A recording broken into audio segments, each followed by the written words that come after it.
Les scientifiques l'ont mis en évidence ces dernières années, de nombreux micropolluants retrouvés dans les milieux aquatiques viennent de nos pratiques quotidiennes.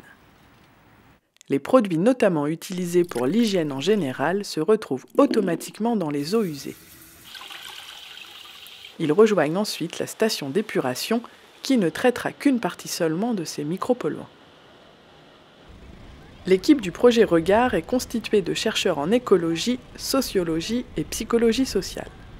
Ils ont cherché à savoir s'il était possible de changer nos usages de produits d'hygiène corporelle et domestique pour réduire la contamination des milieux.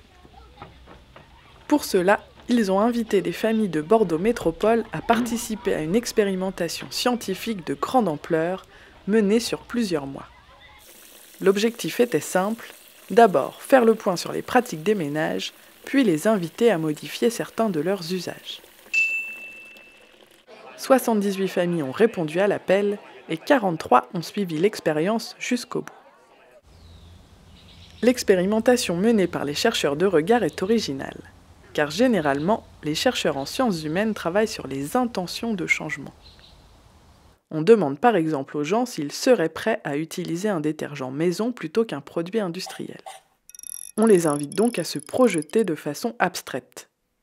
Ici, il s'agit de suivre et documenter en temps réel une expérience concrète de changement. Voici la démarche. Première étape, caractériser les familles volontaires en examinant leur mode de vie, leur connaissance du cycle de l'eau et leur rapport à la nature. Les chercheurs mènent pour cela des entretiens d'1 à 2 heures avec chacun des ménages participants. L'objectif est double, savoir si nous avons affaire à des profils écolos, c'est d'ailleurs plutôt le cas, et voir à la fin de l'expérience si leur sensibilité a évolué.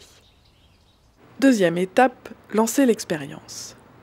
Les sociologues ont imaginé 2 temps forts. Une première période de référence qui dure 4 semaines. Les ménages ne changent rien, on observe simplement leurs pratiques. Et une période de changement qui dure également 1 mois, on observe alors comment les familles s'en sortent. Entre ces 2 périodes, les familles sont réunies pour s'engager officiellement devant les scientifiques et les autres participants. Les chercheurs s'appuient ici sur l'idée que s'engager publiquement multiplie les chances de tenir ses promesses.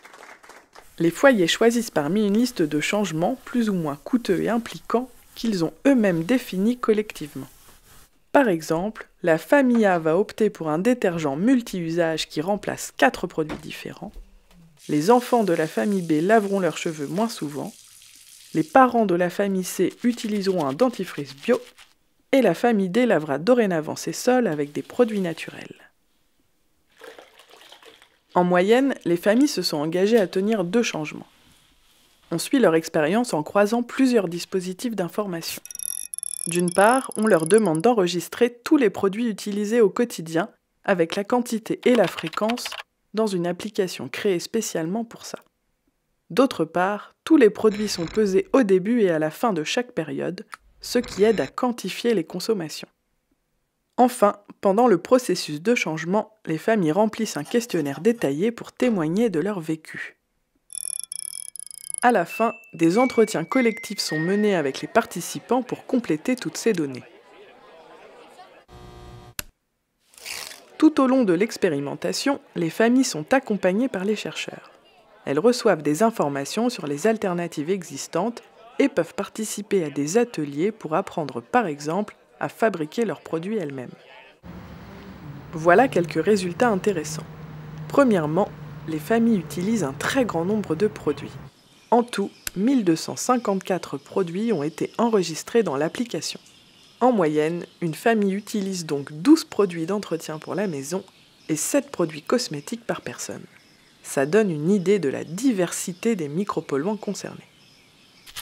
Deuxième résultat, plus on change, plus on change.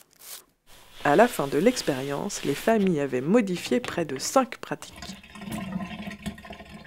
Troisième résultat, les changements évoluent dans le temps. Au départ, les ménages ont surtout choisi de substituer un produit classique par un produit bio. Puis on a vu se développer des pratiques mécaniques sans chimie du tout.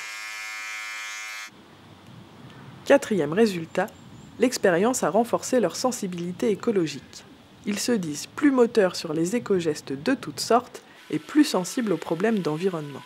Ils sont aussi davantage conscients des questions d'eau dans leur globalité. L'expérience ne concernait que les micropolluants, donc la qualité, mais certains d'entre eux ont renforcé leurs économies d'eau. Les relations avec les scientifiques ont aussi eu pour effet de donner du crédit à leurs convictions. Certains se sentent plus légitimes à être des ambassadeurs verts auprès de leur entourage. À quoi servent toutes ces données ? À voir que des changements sont possibles quand ils sont accompagnés, et que la sobriété à petite dose est plutôt bien vécue.